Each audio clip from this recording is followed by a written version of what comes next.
Deepto answer me or else or smart কি হবে? চেঁচাবি, কিস্তাবি নাকি ব্রেকআপ করবি? That's what you want, right?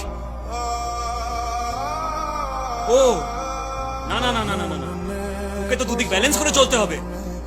ভাই কি কি বলছিস? এ ভাই প্লিজ, হ্যাঁ থাম।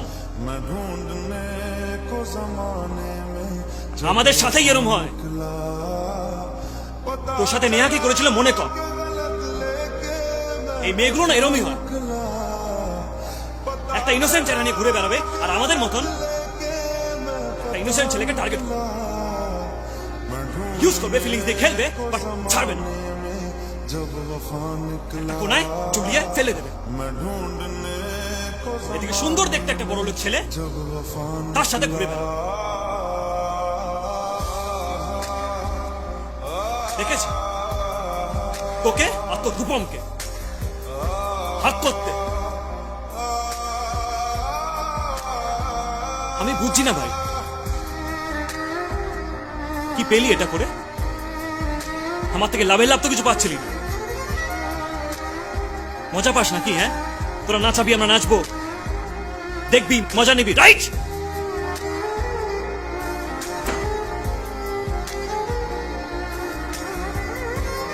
তাহলে এত কিছু এই জন্যই হচ্ছিল।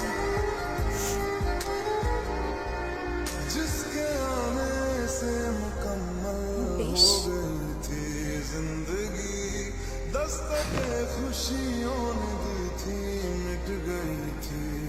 তখন আমি ক্লাস 5-এ পড়তাম, ক্লাসে।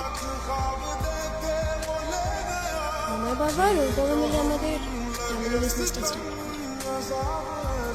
দুটো বিজনেস ক্লাস ফ্যামিলি একসাথে সময় কাটায়, তাদের ছেলে মেয়েও ইনফ্যাক্ট একসাথে সময় কাটায়। তখন ওই একটা ব্যাপার হয় না যে দুটো ফ্যামিলি থেকে বলতে থাকে এদের দুজনের বিয়ে দেবো।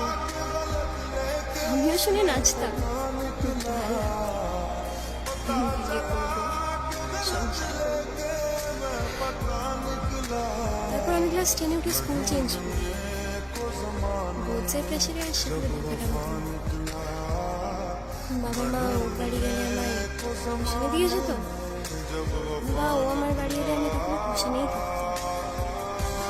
দেখাটা কম হতো, কিন্তু কথাটা হতো অলওয়েজ।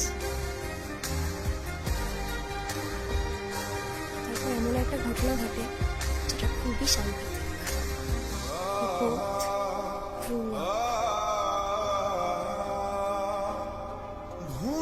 ওই বিয়ে করবো ওয়ালা ফিলিংটা না ছোটবেলাতেই থেকে যায়,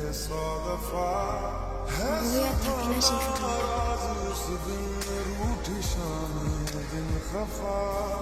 5-এ পড়তাম ভাই, মানে বিয়ে বলা চলে না, এক্স তো দূরের কথা।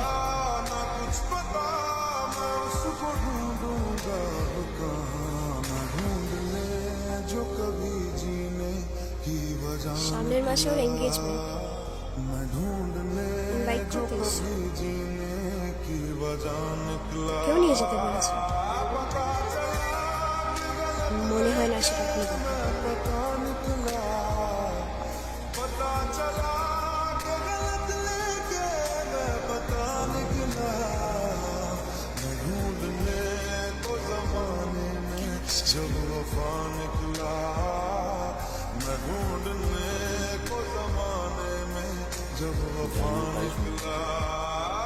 মাথায় কিচ্ছু নেই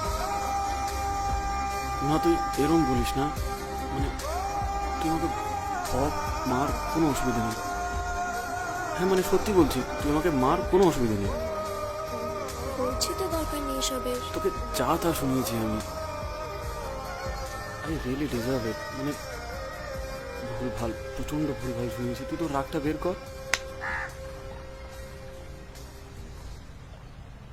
তুই মেরে দিলি?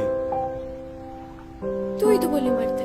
আর আমি তো এমনি বললাম মারতে, যাতে তোর রাগটা কমে। আচ্ছা মেয়ে তো তুই একটা গল্প